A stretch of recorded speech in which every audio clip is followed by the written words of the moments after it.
Good morning, students. Advanced Diploma in Accounting, paper first. Now here we are also studied या ठिकाणी आपण अभ्यास करणार आहोत registration of GST. One of the silent feature of GST is simplified compliance and uniform process which will be contribute significantly to ease of doing business. G S टीचं एक महत्त्वाचं असं फीचर आहे की बिझनेस हा इझिली करता यावा की जेणेकरून या कम्प्लायन्समुळं बिझनेसमध्ये कोणत्याही कॉम्प्लिकेशन्स येऊ नयेत. मग त्यासाठी common procedure for registration of tax payer, refund of taxes, uniform formats of tax return, common tax base, common system of classification of goods and services will lend greater certainty to taxation system. म्हणजे for the purpose of the uniformity, म्हणजे uniform पर्पजसाठी मग formats of tax returns असतील, common tax base असेल किंवा common system of classification of goods and service असेल किंवा रजिस्ट्रेशनची common procedure असेल की जेणेकरून बिझनेस करणं हे बिझनेस व्यापाऱ्याला किंवा व्यावसायिकाला सोपं जाईल त्यासाठी ही एक सिस्टीम केलेलं आहे. म्हणजेच for smooth functioning of the GST mechanism, timelines in vital for important activities like obtaining the registration, refund, offenses and penalties, assessment, audit, appeal and revision, etc. These are also discussed in this particular unit. That means the GST into the GST mechanism, smooth functioning of the GST mechanism मध्ये GSTचं हे mechanism smoothly चाललं पाहिजे. मग त्यामध्ये activities कोणकोणत्या आहे म्हणजे GSTमधल्या important activities त्यामध्ये रजिस्ट्रेशनची पहिली ॲक्टिव्हिटी आहे, दुसरी रिफंड आहे, त्यानंतर पेनल्टीज असतील किंवा ऑफेन्सेस असतील, काही केसेस असतील त्या GSTच्या केसेस संदर्भात, असेसमेंट ऑफ GST असेल, GSTचं ऑडिट असेल, एखाद्यानं अपील केलं असेल किंवा रिव्हिजन असेल, हे सर्व ह्या GST मेकॅनिझम सिस्टीममध्ये या ठिकाणी येत असतं. त्यानंतर आपण नेक्स्ट पॉईंट बघणार आहोत रजिस्ट्रेशन अंडर GST. म्हणजे GST goods and services tax ह्याचं रजिस्ट्रेशन कशा पद्धतीनं केलं जातं, who is eligible for the registration.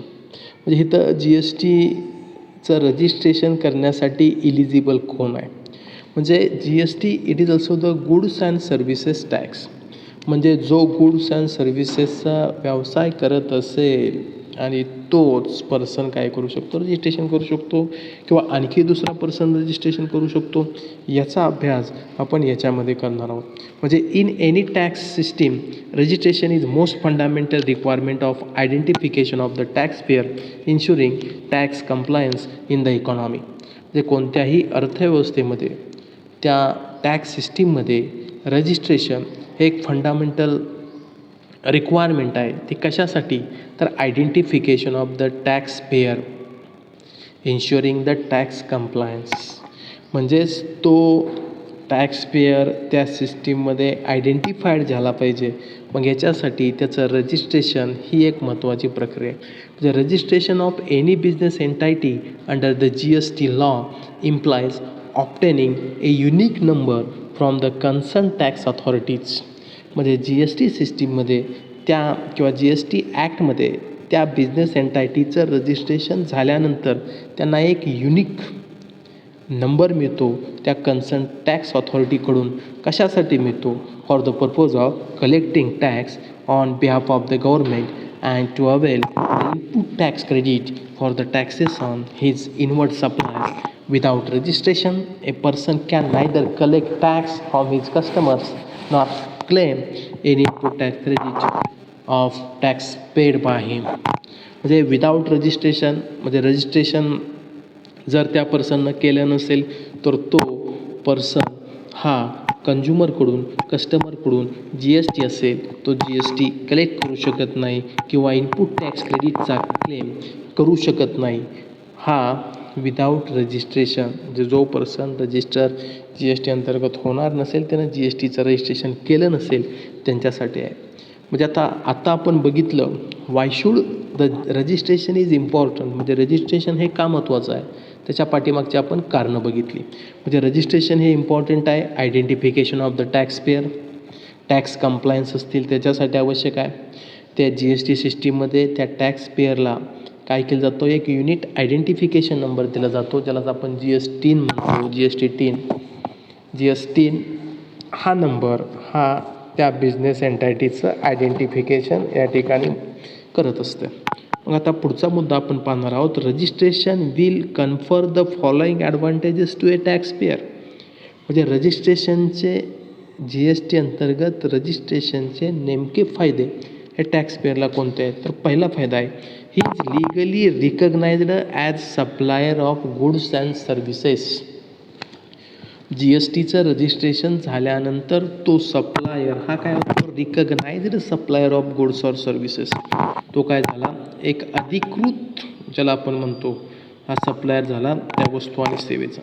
दुसरा ॲडव्हान्टेज काय मिळेल टॅक्स पेअरला, he is legally authorised to collect taxes from his customers and pass on the credit of the taxes paid on the goods or services supplied to the purchasers or recipients. म्हणजेच तो person registration केल्यानंतर त्यांच्या कस्टमरकडून काय करू शकतो, तर हा tax असेल म्हणजे जी एस टी असेल तो जी एस टी कलेक्ट करू शकतो आणि पर्चेसरकडून जो खरेदी केलेला माल असेल त्याच्यावर सुद्धा तो टॅक्स पेड करू शकतो. तिसरा ॲडव्हान्टेज आहे, he can claim input tax credit of taxes paid and can utilize the same for payment of taxes beyond the supply of goods and services. तो पर्सन इनपुट टॅक्स क्रेडिटचा claim करू शकतो. म्हणजेच आता इनपुट टॅक्स क्रेडिट ही concept नेमकी काय ते आपण इथं या ठिकाणी पाहूया. म्हणजेच उदाहरणार्थ समजा या ठिकाणी परचेस करत असताना त्या बिझनेसमधनं जी एस टी भरला असेल 10,000 रुपये, त्यानं कलेक्ट केला कस्टमरकडून 12,000 रुपये, तर गव्हर्नमेंटला या ठिकाणी फक्त तो काय किती भरेल 2,000 रुपये. त्याला या ठिकाणी 10,000 रुपयाचं ते ITC इनपुट टॅक्स क्रेडिट मिळेल. पुढचा seamless flow of input tax credit from supplier to recipients at the national level. म्हणजे नॅशनल लेवलला किंवा राष्ट्रीय पातळीला प्रामुख्याने या ठिकाणी इनपुट टॅक्स क्रेडिटचा फ्लो असेल तो इझिली या ठिकाणी होऊ शकतो.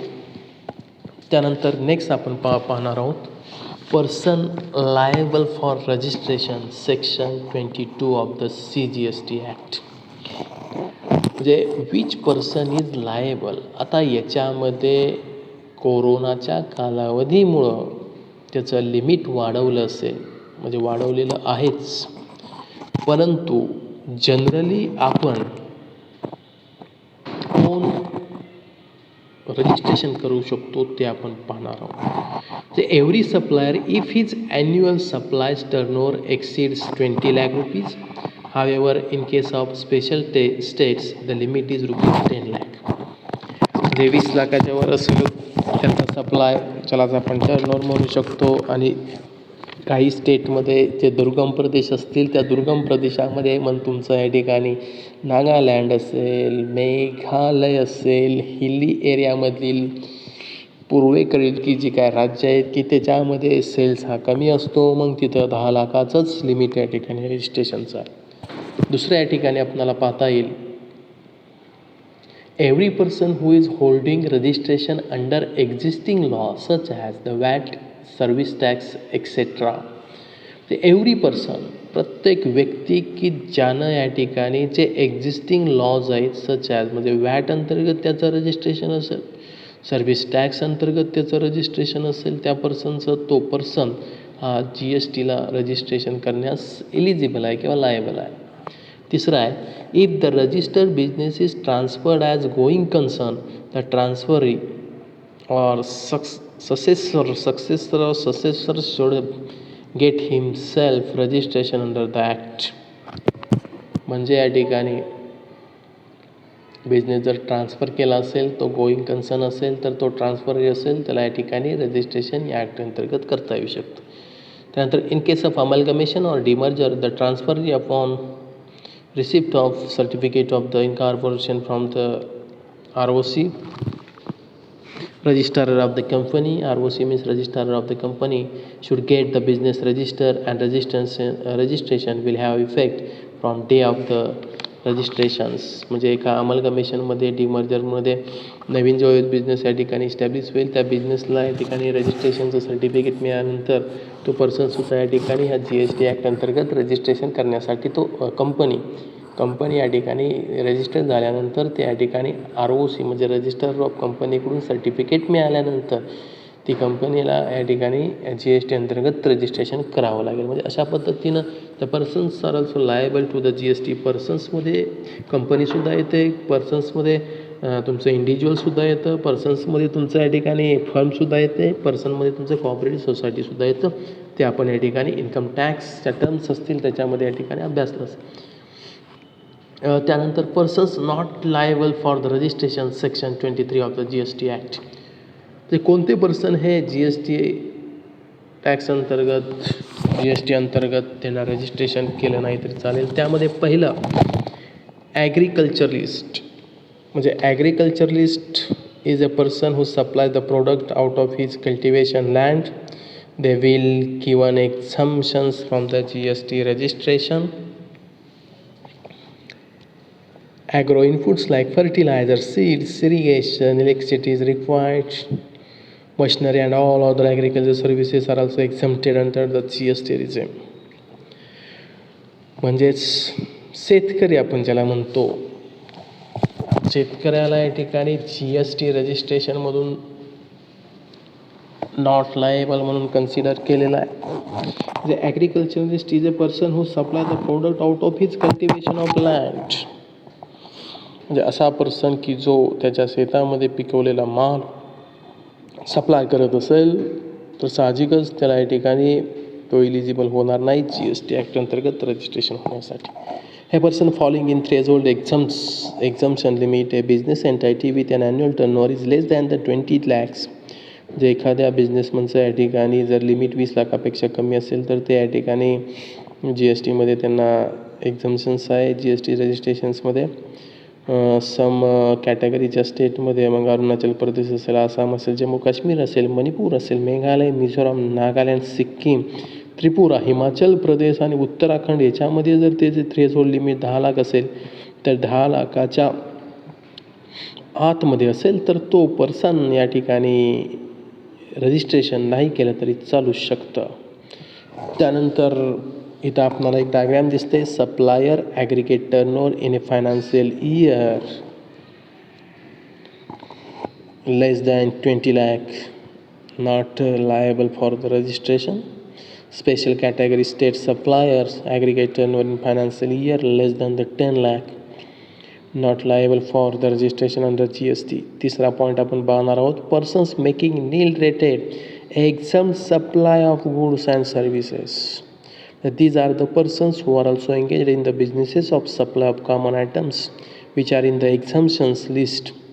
म्हणजे ज्या वस्तू असतील त्या वस्तूंचा या ठिकाणी पर्सन सप्लाय करत असतील तर ते नील रेटेडमध्ये किंवा एक्झम्प्ट सप्लायमध्ये या ठिकाणी येतात. तर पहिलं all unprocessed food like rice, wheat, bread, milk, vegetables, eggs, meat, fish and salt. Unprocessed मग काय असेल? राईस म्हणजे भात असेल, व्हीट म्हणजे गहू असेल, मिल्क दूध असेल, व्हेजिटेबल्स असतील, भाजीपाला असेल, अंडी असतील, मटण असेल, फिश असेल, मीठ असेल. याचा जर सप्लाय जर तो पर्सन करत असेल तर तो नील रेटेड किंवा एक्झम्प्ट सप्लाय गुड्समध्ये येईल. Train travel by local and sleeper classes. समजा या ठिकाणी ट्रेननं प्रवास करत असाल लोकलनं, मग तिचं स्लीपर क्लास असेल तर तो नील रेटेडमध्ये या ठिकाणी येईल.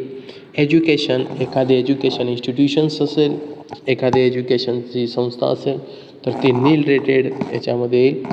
Healthcare but not medicines. Healthcare येईल पण मेडिसिन्स त्याच्यामध्ये नाहीत. त्यानंतर hotels, lodgings with room rent less than 1000. Hotel आणि लॉजिंगच्या रूम असतील त्यांचं भाडं जर 1000पेक्षा कमी असेल तर तो नील रेटेडमध्ये येईल. किड्स कलरिंग ड्रॉइंग बुक्स सुद्धा नील रेटेडमध्ये येतील. बिंदीत, सिंदूर अँड बँगल्स म्हणजे बिंदी असेल, सिंदूर असेल आणि मराठीमध्ये त्याला बांगड्या म्हणतात, इंग्लिशमध्ये बँगल्स किंवा हिंदीमध्ये म्हटलं असेल ते नील रेटेडमध्ये येईल. त्यानंतर पुढचा पॉईंट आपण पाहणार आहोत, persons making non taxable non GST supply of goods and services such items do not come under the pure view of the GST. म्हणजे हे सर्व ॲटम्स, हे सर्व गुड्स हे GST अंतर्गत किंवा GSTच्या कक्षेमध्ये येत नाहीत. मग त्यामधले कोणकोणते आहेत? Petroleum, crude and petrol, high speed diesel, natural gas, electricity, alcohol for human consumption, aviation turbine fuel. All these goods are not come under the GST. म्हणजे GSTच्या कक्षेमध्ये हे गुड्स येत नाहीत. कोणकोणते गुड्स? पेट्रोल आणि पेट्रोलियम पदार्थ, हाय स्पीड डिझेल, नैसर्गिक gas, नैसर्गिक वायू, नॅचरल गॅस, इलेक्ट्रिसिटी, वीज, अल्कोहोल आणि ॲव्हिएशन टर्बाइन फ्युएल हे GSTच्या कक्षेमध्ये येणार नाहीत. पुढचं आपण बघणार आहोत, activities that are neither supply of goods or nor services. म्हणजेच अशा ज्या काही ॲक्टिव्हिटी असतील की ज्या सर्व्हिसेससुद्धा कन्सिडर केल्या जाणार नाहीत किंवा सप्लाय ऑफ गुड्स म्हणून सुद्धा या ठिकाणी कन्सिडर केलं जाणार. म्हणजे त्यामध्ये काय येतं, सर्व्हिसेस बाय अन एम्प्लॉई. म्हणजे एम्प्लॉईकडून दिली जाणारी सेवा असेल ती सर्व्हिसेस अंतर्गत येणार नाही. Services by any court or tribunal, जे कोर्टाकडून दिली जाणारी सेवा असेल ती सर्व्हिसेसमध्ये येणार नाही. Functions and duties of MPs, MLAs, member of panchayat, municipalities and local authorities. म्हणजे समजा आमदार असतील, खासदार असतील, ग्रामपंचायत सदस्य असेल, नगरसेवक असेल, महानगरपालिकेचे सदस्य असतील, यांनी केलेलं कार्य आणि ड्युटीज ते सर्व्हिसेसमध्ये येणार नाही. Persons holding any constitutional post, म्हणजे भारतीय राज्यघटनेमध्ये समजा एखादी पोस्ट या ठिकाणी निर्माण केली असेल आणि तो पर्सन समजा या ठिकाणी देशाची सेवा करत असेल, राज्याची सेवा करत असेल, तर त्यांनी दिलेले या ठिकाणी सर्व्हिसेस हे सर्व्हिसेस अंतर्गत येणार नाही. Person as a chairperson or A member or a director in a body, म्हणजे एखादा डायरेक्टर असेल किंवा एखादा मेंबर असेल, एखादा चेअरपर्सन असेल, त्याने दिलेली सेवा ही सर्व्हिसेसच्या कॅटेगरीमध्ये येणार नाही. Funeral services, sale of land and building, then actionable claims other than lottery, betting and gambling, actionable claims असतील ते सुद्धा या सर्व्हिसेसमध्ये येणार नाहीत. आणि 6वा पॉईंट आपण बघतोय, persons making only supplies covered under reverse charge mechanism. मग त्यामध्ये under the normal taxation regime supplier collects the tax from the buyers and deposit the same after adjusting the output tax liability with the input tax credit available. But under the reverse charge mechanism, liability to pay tax shifts from supplier to recipient. आता supplier to recipient, जे supplier आणि recipient ह्याच्यावर त्याचा काय पडतो, भार पडतो. म्हणजेच कस्टमर असेल, त्या कस्टमरला या ठिकाणी भार असेल, तो भार या ठिकाणी पडणार आहे. म्हणजे साधं सोपं लॉजिक काय, तर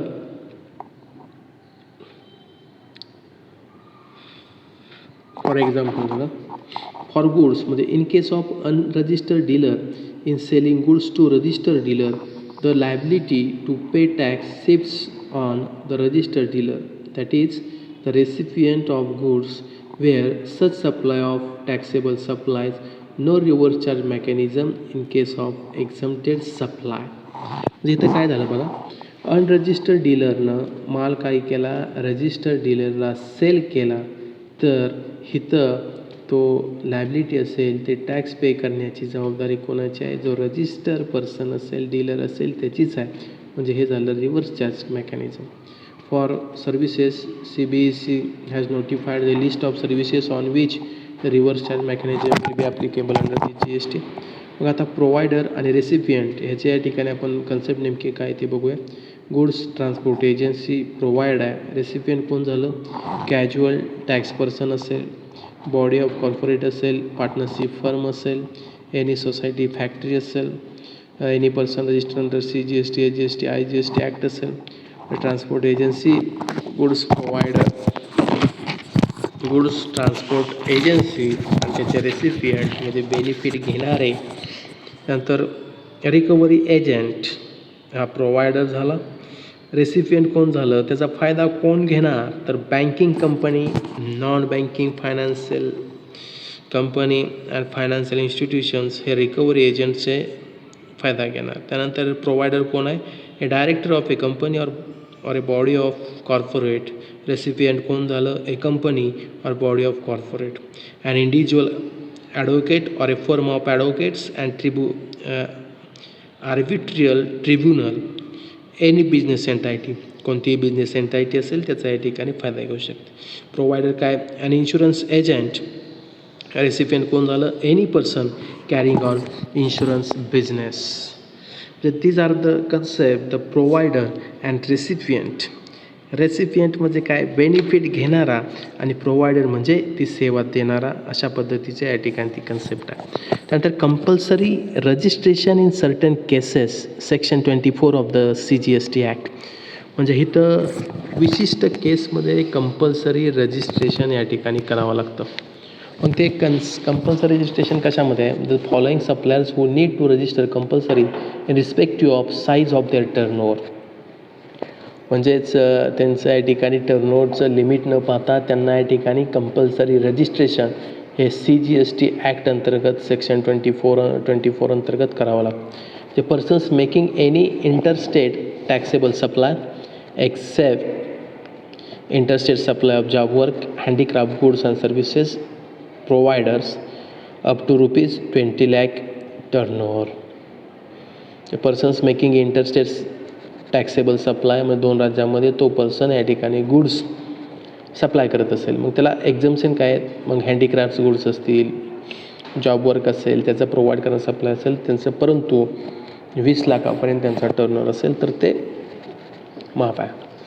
कॅज्युअल टॅक्सेबल पर्सन, एखादा कॅज्युअल टॅक्सेबल पर्सन असेल तर त्याला कंपल्सरी हे GST अंतर्गत रजिस्ट्रेशन करावं लागेल. Persons who are also required to pay tax under reverse charge. Reverse charge mechanism अंतर्गत जर पर्सन हा टॅक्स भरणार असेल तर त्याला या ठिकाणी कंपल्सरी रजिस्ट्रेशन आवश्यक आहे. Persons who are also required to pay tax as electronic commerce operator, it should be a compulsory registration under GST. Non resident taxable person, non residents म्हणजे अनिवासी भारतीय असेल, टॅक्सेबल पर्सन असेल तर त्याला कंपल्सरी रजिस्ट्रेशन करणं आवश्यक आहे. Persons who are also required to deduct tax at source वे or not separately registered under this act. तो पर्सन असेल त्याचा TDS जर कट होत असेल तर त्याला या ठिकाणी सेपरेट रजिस्ट्रेशनची आवश्यकता नाही. एजंटला कंपल्सरी या ठिकाणी रजिस्ट्रेशन आहे. Input service distributor whether or not separately registration this act. Persons who supplies other than through the e-commerce operators who is required to deduct the TDS tax collected at source. It may be every electronic commerce operator, that means the e-commerce operators, it must be a compulsory registration under the GST Act. Every person supplying the online informations and database access retrieval services from a place outside India to a person in India other than registration taxable persons is 221 of the IGST. म्हणजे एखादा person असेल तो online information किंवा database access करत असेल, वापरत असेल, use करत असेल तर त्या outside India to a person in India, तर त्याच्यामध्ये त्या पर्सनला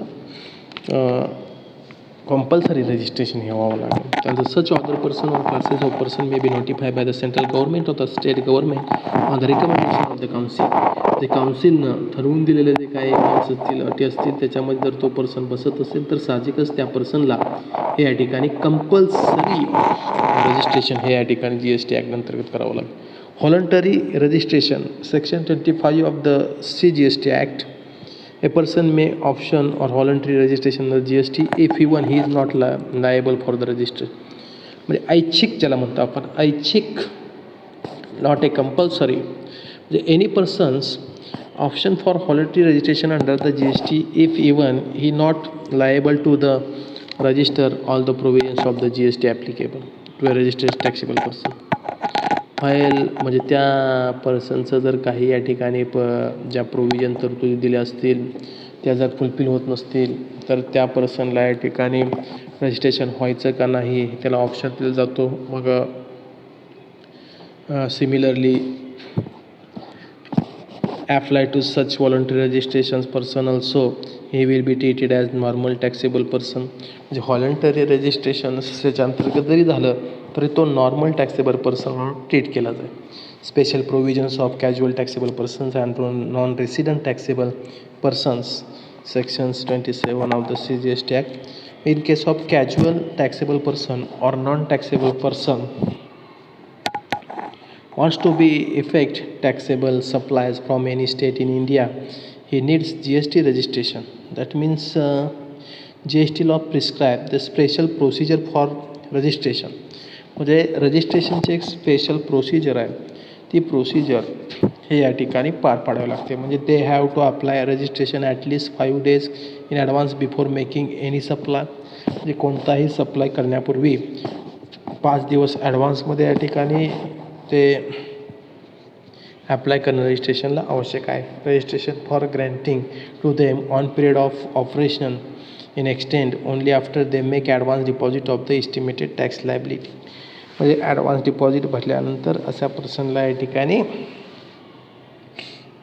रजिस्ट्रेशन ग्रँटेड असेल ते ग्रँटेड या ठिकाणी करता येऊ शकतं. म्हणजे special provision casual taxable person असेल, नॉन रेसिडन्स टॅक्सेबल्स पर्सन असेल, त्यांच्यासाठी त्यांनी समजा भारतामध्ये सप्लाय केला गुड्सचा तर त्यांच्यासाठीची ही प्रोव्हिजन आहे. एक्झम्शन from the GST registration.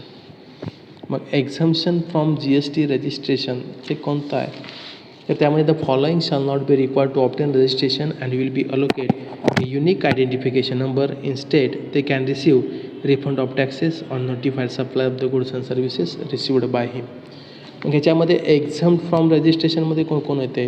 Any special agency of United Nation organisation or any multinational financial institutions or organisation notified under the United Nation act 1947.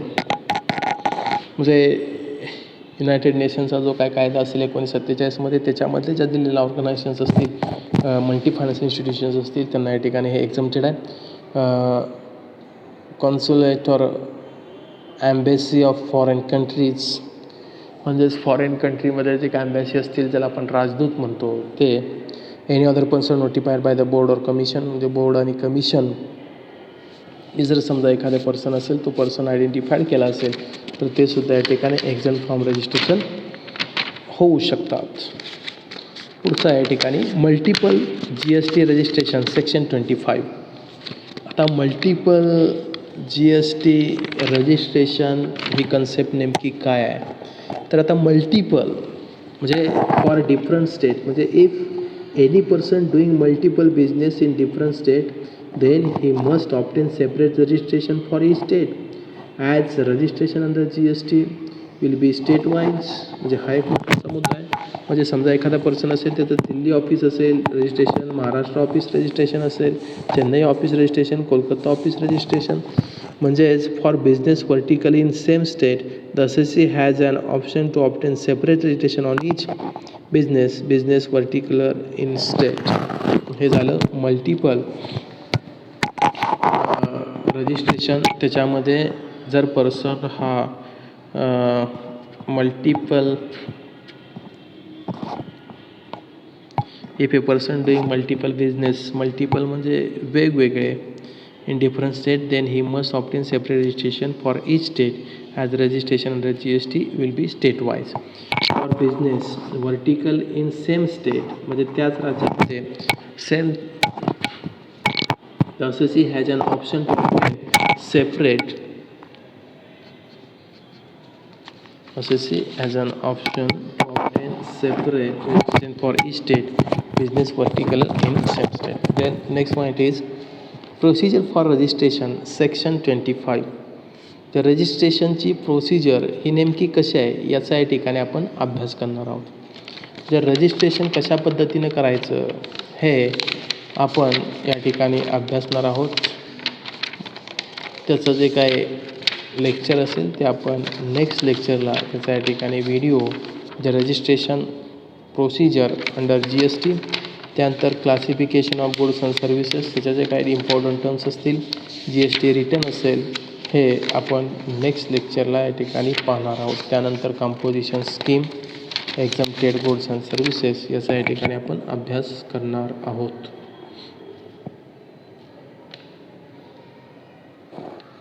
Thank you very much.